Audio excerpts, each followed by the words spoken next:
There's always such an awkward delay when you are streaming live on YouTube, but that is not why I'm here. Welcome back to another episode of DEI in 5 bite-sized discussions on diversity, equity, and inclusion.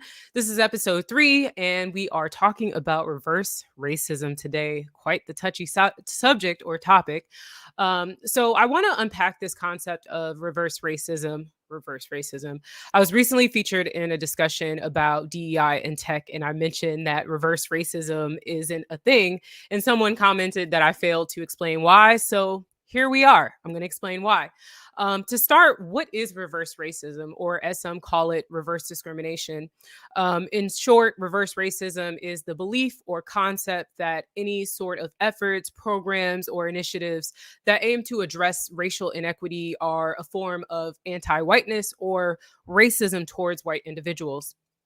I want to quickly just read an excerpt from the National Education Association, or NEA, because I think it does a really good job of summarizing this understanding or definition.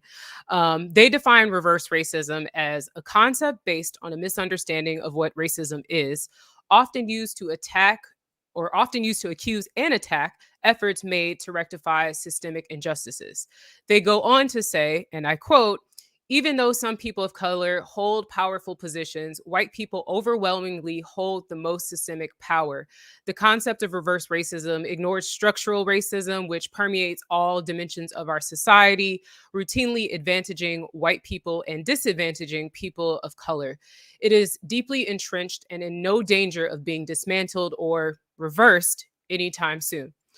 So, racism by definition is a belief that racial differences as identified by our shared characteristics such as our hair texture, our nose shapes, our eye structures, and other traits, shared traits, inherently make individuals and groups of the same race superior to others. So racism, again, by definition, requires a level of power and privilege, and historically racial minority groups have not and still do not hold any systemic or institutional power in this world, and therefore cannot be racist. To be racist, you yourself have to believe, consciously or not, that your own race is superior to that of another. Individuals may want to ignore it or may even be tired. I hear people say, "Oh, I'm so tired of having conversations about race." But racism is a real concept. It's a social construct, but it is a real concept. And the idea of racial hierarchy is still very much alive and well in our society, and it poses a consistent threat to many of us on a daily basis, whether we want it to or not. I don't go out into the world looking for my race to play a part in how the world sees me or interacts with me, right? It negatively impacts minoritized groups in all domains, from healthcare to education, finances, our ability to secure housing, policing, criminal justice, the list goes on, right? So when people bring up the concept of reverse racism, it's sometimes rooted in a misunderstanding of a concept of racism itself. But in a lot of instances, quite frankly, it's an act of racism in itself, right? That is aimed at recentering the conversation towards white individuals. I'll give you an example. About a year or so ago, I spoke to a senior executive at a well known media conglomerate, and he was upset because the organization, which has traditionally been led by white men, was putting more emphasis, tongue twister. They're putting a lot more emphasis on diversifying their executive leadership team. They were considering promoting a black woman into a position of leadership, and his immediate reaction, this person I spoke to, who self-identified as a white man, his immediate reaction was, "Well, now I won't have the opportunity to grow because they're going to choose a diversity hire over me." And if you're not familiar with the problems associated with the term diversity hire, I encourage you to check out my last episode of DEI in 5, where I really kind of unpacked it and just talked about it in 5 minutes. But back to this story, this person was afraid that reverse racism was going to prevent him from furthering his career. And to be clear, he was already at the top with several other white men, extremely well paid, plenty of opportunity to continue contributing to the organization, to continue growing. And quite frankly, it was very, very unlikely that anyone was going to surpass where he was, in terms of hierarchy.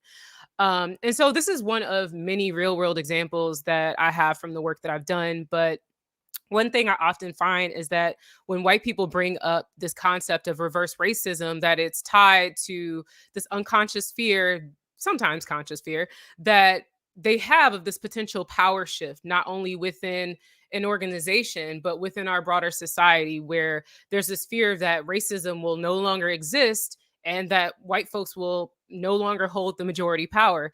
But again, as I sort of highlighted with the NEA definition, racism isn't going to be reversed or dismantled anytime soon, unfortunately, because we're talking about years, centuries of white supremacist beliefs that have been ingrained into our collective societal beliefs, systems, processes, interpersonal relationships that cause oppression. So, no one person or even a handful of people or a couple of organizations diversifying their workforce is going to change our society overnight. Um, I think I'm pushing 5 minutes, so I'm going to stop talking. But let me know what you think about this whole concept, this idea of reverse racism, the definition of racism in itself, and anything else that comes to mind. I know that topics like this can get really touchy. I know there are tons of trolls, as evidenced by my comments in my other videos, but I hope that people come into the comments respectfully with the intent to learn and understand different perspectives, although that's probably wishful thinking. But again, leave a comment. I'm adding a few resources in the description below. If you haven't already subscribed to my channel or this playlist, please go ahead and do so. I'm aiming to drop episodes every weekday. If you are tuning in live, come back on Monday. I'll drop another episode. And yeah, this has been DEI in 5 bite-sized discussions on diversity, equity, inclusion. Thanks for listening, y'all.